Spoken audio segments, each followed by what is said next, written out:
बिस्मिल्लाहिर्रहमानिर्रहीम। अस्सलामु अलैकुम वरहमतुल्लाहि वबरकातुहू।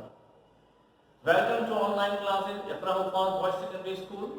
9th और मैट्रिक के तमाम तलबा को फिजिक्स की क्लास में हम खुशामदीद कहते हैं।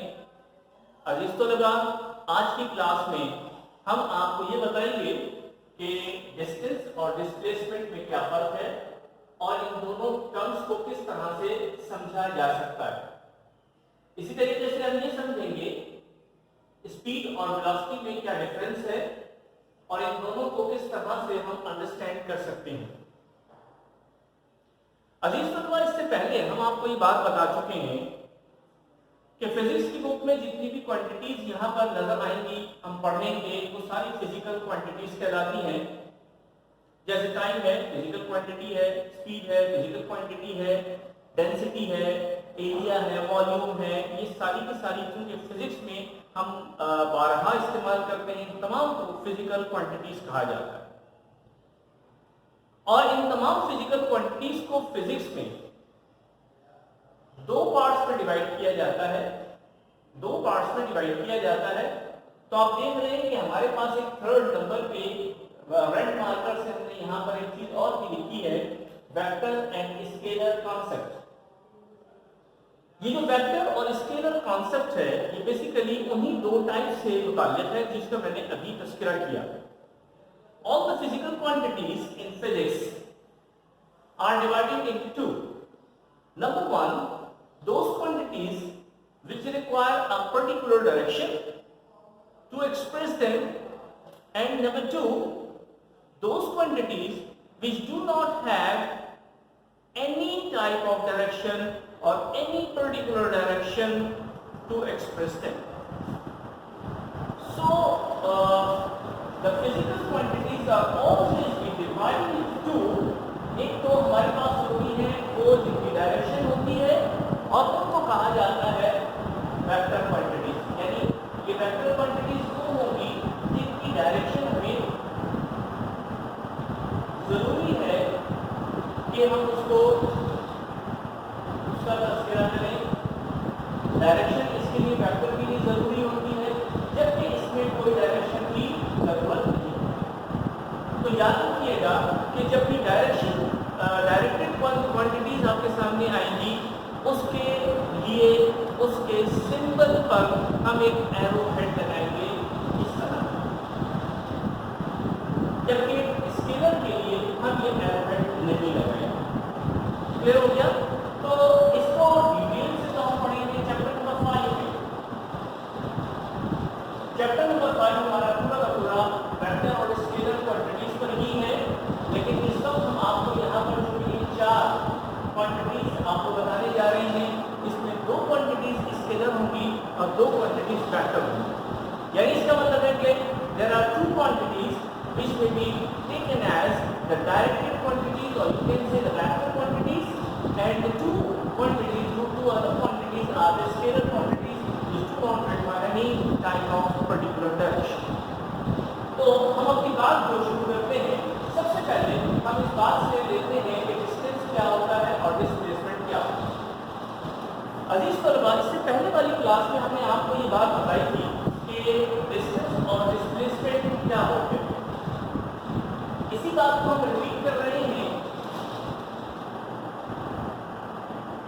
For example, there are two types of destinations.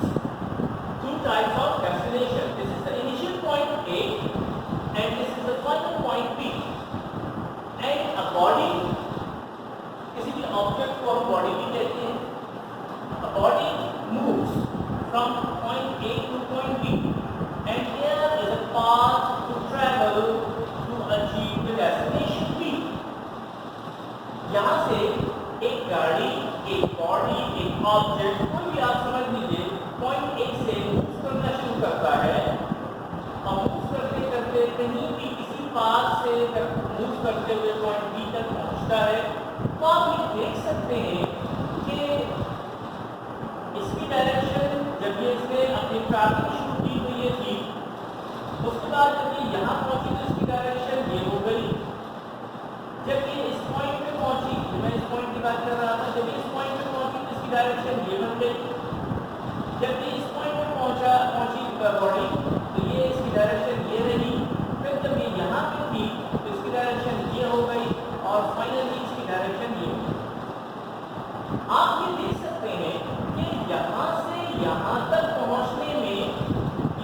का डेस्टिनेशन है। पॉइंट ए से पॉइंट बी तक पहुंचने में एक ही पर्टिकुलर डायरेक्शन इस बॉडी की नहीं रही। पहले उसकी डायरेक्शन जब ये इस तरफ था तो वो इस तरफ था, यदि इसकी डायरेक्शन यहाँ पे थी, और जब ये बॉडी यहाँ पहुंची तो इसकी डायरेक्शन ये हो गई, जब ये बॉडी यहाँ पहुंची तो डायरेक्शन ये बन गई, जब ये बॉडी यहाँ पे थी तो डायरेक्शन डाउनवर्ड इस तरफ आ गई, फिर इस तरफ आ गई और फिर फाइनली बी पॉइंट तक इसकी डायरेक्शन चल रही है। तो इसका मतलब ये हुआ कि बॉडी अपनी एक पर्टिकुलर डायरेक्शन नहीं रखती, डायरेक्शन तो है लेकिन पर्टिकुलर डायरेक्शन नहीं नजर आ रही। So this is basically the path, this is the path of the body to travel from A to B.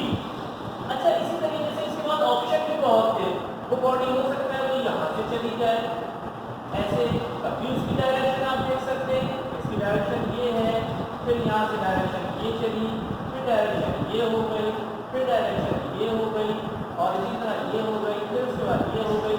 तो मुख्तलिफ किस्म की डायरेक्शन ही आ रही है with no particular direction, but there is a path, एक और पाथ भी इसमें मौजूद है जो इसको डायरेक्ट मिलाता है पॉइंट ए को पॉइंट बी से, और ये पाथ है direct shortcut distance from A to B.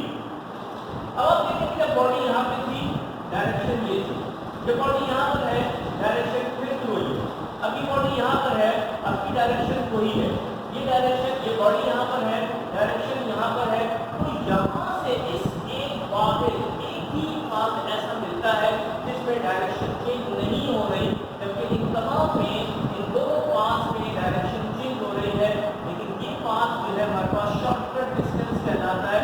So the difference is very clear now, the difference between the distance and displacement is very clear. Distance उसको कहते हैं जिसमें आपके पास डायरेक्शन चेंज होती रहे, डिस्प्लेसमेंट उसको कहते हैं जिसमें डायरेक्शन चेंज ना हो। तो ये हमारे पास डिस्टेंस जो है ये तो हुआ स्केलर क्वांटिटी, जबकि डिस्प्लेसमेंट आपके पास क्या बना, ये एक डायरेक्टेड क्वांटिटी है। तो हम इसको क्या कहेंगे, this is the vector quantity, और ये हमारे पास क्या बनेगा, ये हमारे पास बनेगा स्केलर क्वांटिटी। तो स्केलर क्वांटिटी क्या हुई, जिसमें किसी बॉडी की पर्टिकुलर डायरेक्शन नहीं होती। वेक्टर क्वांटिटी वो बनी जिसमें किसी बॉडी की पर्टिकुलर डायरेक्शन पाई जाती है। चुनाचे हमारे पास डिस्टेंस और डिस्प्लेसमेंट ये दो चीजें आ गई। आइए अब हम इस चार्ट की तरफ आते हैं। ये हमारे इस चैप्टर नंबर 3 का एक चार्ट है जो आपको अपने रजिस्टर पर भी मेंटेन करना है। यहाँ पर मैंने लिखा है इंपॉर्टेंट टर्म्स, जो भी फिजिकल क्वांटिटीज आएंगी उसका सिंबल और उसका ऐसा यूनिट हमें यहाँ पे मेंशन करना है। तो चलिए इस वक्त हम डिस्टेंस की बात कर रहे हैं। डिस्टेंस जो है उसका सिंबल होता है एस।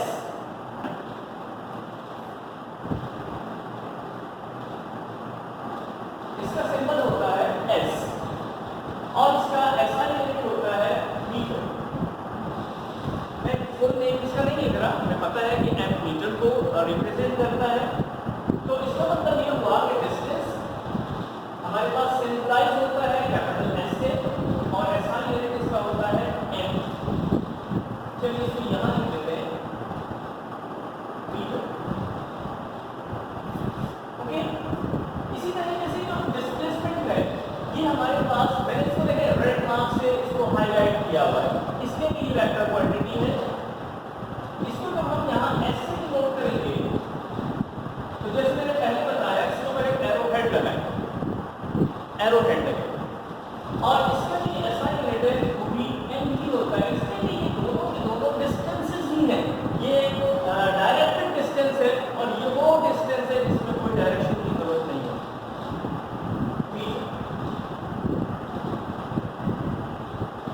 क्लियर हो गया?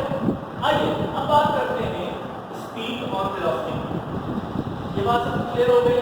ये डायग्राम आपको बनानी है अपने अपने रजिस्टर पे, ठीक है?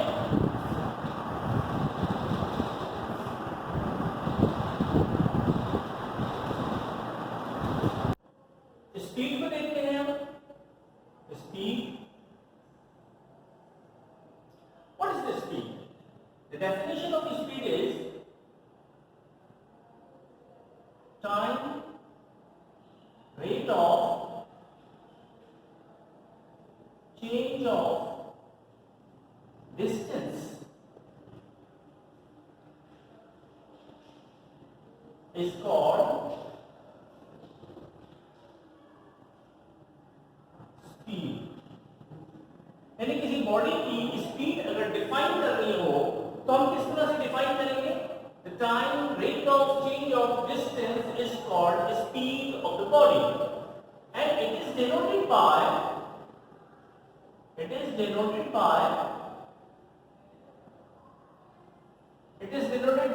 v। एंड अब इसको कैसे फाइंड आउट करते हैं? बाय डेफिनेशन इसका फॉर्मूला डेवलप होगा। It is given by v equals to s divided by t and s is what? S is the distance। आप देख रहे हैं कि s is the distance covered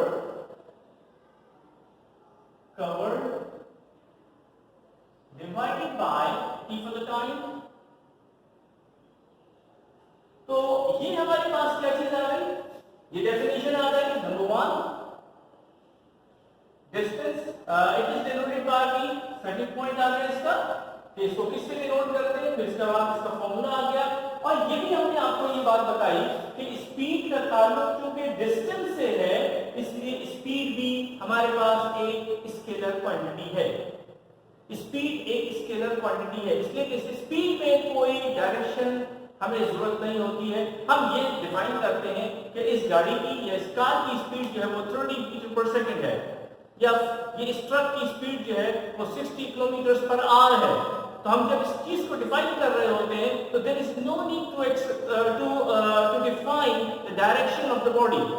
इसमें किसी डायरेक्शन को डिफाइन करने की, इसको एक्सप्रेस करने के लिए जरूरत नहीं होती कि हम जब स्पीड को डिफाइन कर रहे हैं, क्योंकि बात वहां पर मुकम्मल हो जाती है। So the next point is it is a scalar quantity.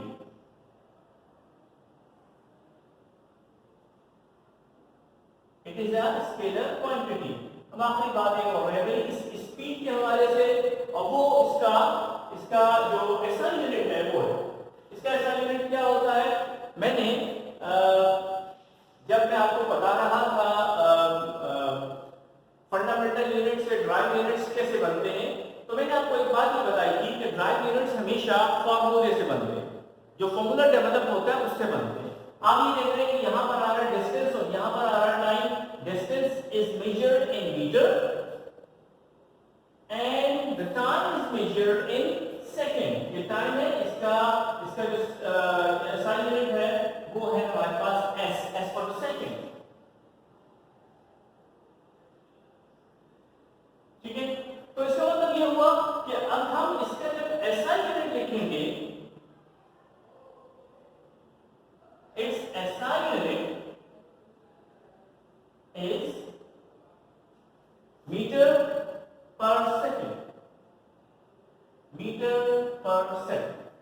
देखिए ये मीटर पर सेकंड जो यहाँ पर लिखा हुआ है, क्यों लिखा है? Metre divided by second, distance divided by time. So distance is measured in metre, time is measured in second. तो मीटर डिवाइडेड बाय सेकंड यहाँ पर आया, मीटर पर सेकंड इसका SI यूनिट। कितनी बातें हो गई? 1 2 3 4 5।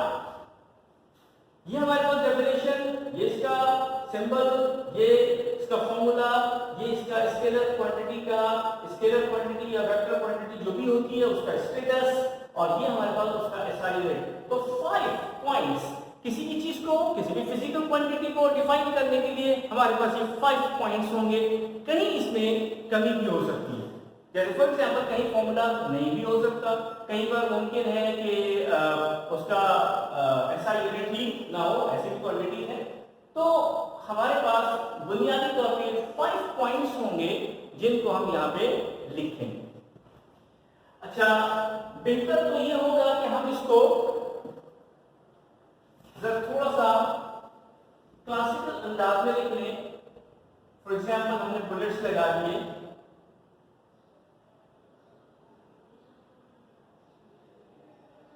इस तरह से।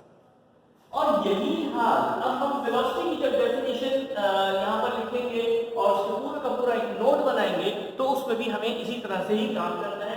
आइए इसको देखते हैं वेलोसिटी।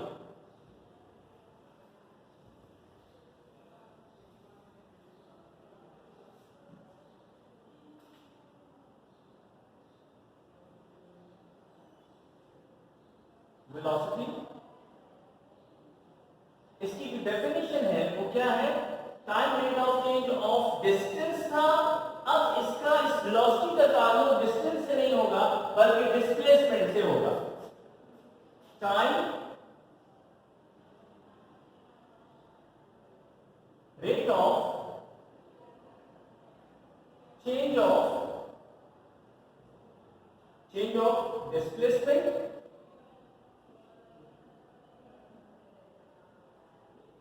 is called velocity। ठीक है, this is the definition of velocity। Second point इसका क्या है? Denoted by v। लेकिन हमें मालूम है कि वेलोसिटी को इसको एरोहेड से इसलिए डिनोट करते हैं कि वेलोसिटी एक डायरेक्टेड क्वांटिटी है। ये होती तो स्पीड ही है लेकिन स्पीड के साथ उसकी डायरेक्शन अटैच हो जाती है। इसको यूं समझ लें कि a car is moving with 30 meter per second speed, the speed of 30 meter per second in the direction of north, in the direction of south, in 30 degree with the x-axis, in the angle of 30 degree with the x-axis। तो हमने क्या किया कि हमने speed के साथ उसकी कोई डायरेक्शन अटैच कर दी तो अब वो स्पीड नहीं रहेगी, अब वो वेलोसिटी बन जाएगी। लेकिन जनरली जब हम बात करते हैं कि इस गाड़ी की स्पीड 30 मीटर पर सेकंड है तो इसमें किसी डायरेक्शन की जरूरत नहीं, बात मुकम्मल हो गई है तो ये स्पीड बनी। लेकिन अगर हम ये कह देते हैं कि 30 मीटर पर सेकंड है लेकिन in the direction of north तो इसका मतलब ये होगा कि अब इसकी स्पीड के साथ उसकी डायरेक्शन को अटैच कर दिया है। Now this becomes velocity. तो वेलोसिटी क्या बन जाएगी हमारे पास? वेक्टर क्वांटिटी यानी डायरेक्टेड क्वांटिटी बन जाएगी। तो सेकंड पॉइंट का हमारे पास आ रहा है वो है it is denoted by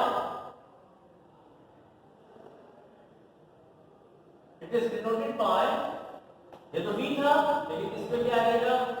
v के साथ एरोहेड आ जाएगा। थर्ड पॉइंट इसका क्या है? Formula it is given by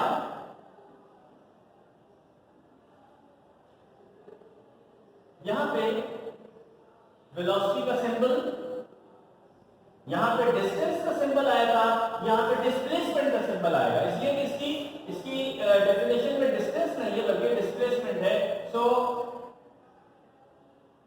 S के साथ एरोहेड आया और फिर डिवाइडेड बाय टाइम। टाइम हमारे पास स्केलर क्वांटिटी होती है तो उसके साथ ये एरोहेड नहीं लगेगा। तो वेलोसिटी का फॉर्मूला बनता है s upon v, but s is the vector quantity over here because this is the displacement not the distance, so the formula becomes slightly changed। Next हमारे पास ये स्केलर है या वेक्टर है तो उसके बारे में लिखना है it is a vector quantity, it is a vector quantity। और जो लास्ट पॉइंट है वो हमारा क्या है? इसका एसआई यूनिट। एसआई यूनिट इसका मैंने जैसे यहां पर इसका एसआई यूनिट मीटर पर सेकंड लिखा था, मीटर पर सेकंड, मीटर पर सेकंड। तो इसका भी वही होगा मीटर पर second.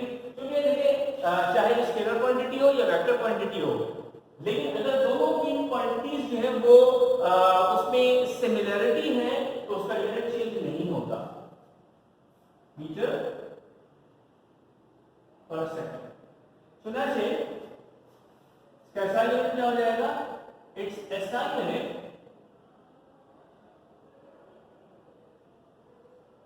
SI unit is meter per second। So this is basically what we are going to do here. This is the note of speed and velocity, किसी भी टॉपिक का जब हम नोट तैयार करेंगे, ये 5 पॉइंट्स हमारे पास है, इन 5 पॉइंट्स को डिस्क्राइब करेंगे। मुझे उम्मीद है कि आपने सब 4 बातें अच्छे तरीके से समझ ली होंगी।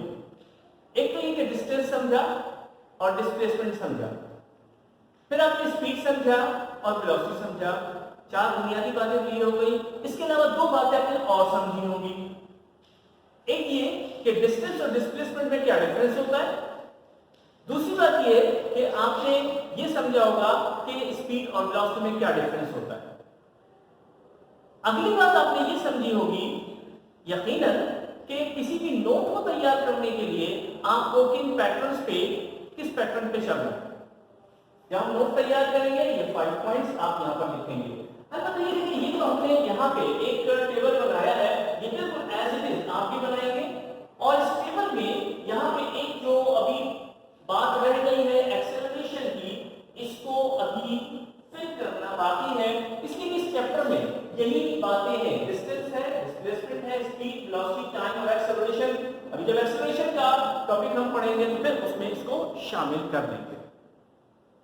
मुझे उम्मीद है कि ये लेक्चर आपको इंटरेस्टिंग भी लगा होगा और इसमें हर चीज आपको समझ में आई होगी। इसको दोबारा से आप रिपीट कर लीजिएगा।